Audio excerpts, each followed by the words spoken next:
হ্যাঁ নিন, একটা সাইড থেকে পিছন দিক থেকে ছিঁড়ে নিন।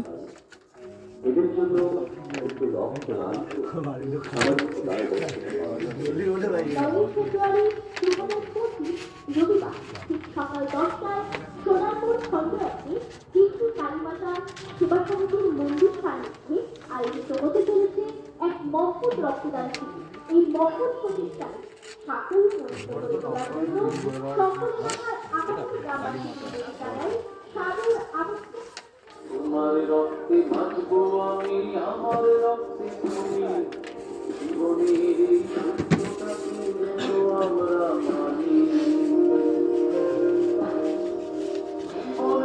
একা চলার কোনো পথ করে বাঁচতে হবে, এটাই সবার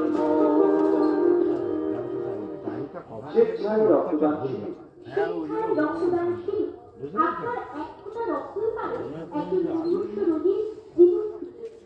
বিজ্ঞানের চরম উন্নতিতে চন্দ্রযানের সফল অভিযান সম্ভব হচ্ছে, কিন্তু মানবদেহের জন্য